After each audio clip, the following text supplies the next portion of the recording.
WhatsApp আমার কাছে, আমি অনলাইনে এখনও অর্ডার নিইনি।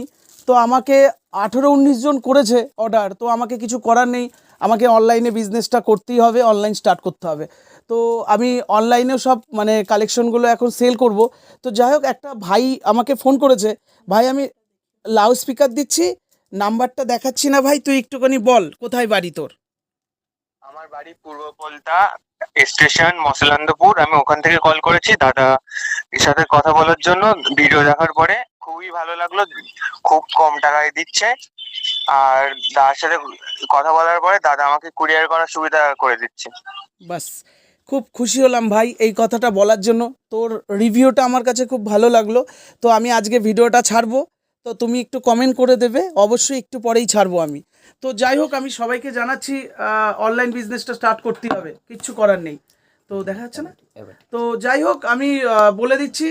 তো ভাই তাহলে আমি তোকে না 15 মিনিট পরে ফোন করছি, তোর পুরো অ্যাড্রেসটা নিয়ে নেবো, আমি কালকে দিয়ে দেবো। আমি ভিডিওটা তাহলে ছেড়ে দিই, হবে না?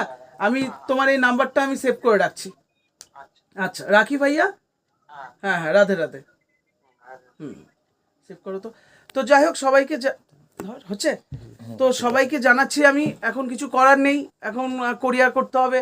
তো আমি আপাতত ঈদের মধ্যে করতে পারবো নাকি জানি না, তো ঈদের পরের থেকে স্টার্ট করব। তো আপাতত ভাইটা ফোন করেছে, সে গোবরডাঙ্গা থেকে, সে স্টেশন মানে জানিই না লালগোলা কোন দিকে, তো সেখান থেকে আসবে। এটা আমার কাছে একটা সত্যি কথা বলি, বড় একটা গিফট আমার কাছে, বাড়িতে দোকান আমার। তো যাই হোক, সবাইকে জানাচ্ছি, আস্তে আস্তে দেবু দাও চারিদিকে, সব মানে সব দিকে। এখন কি বলবো, অল ইন্ডিয়ায় বলবো না, অল ইন্ডিয়ায় করতে গেলে আমাকে একটুখানি মজবুত হতে হবে। তো এদিক ওদিক দেবো অনলাইনে। চলো, সবাইকে বুক ভরা ভালোবাসা নিয়ে রাধা রাধা।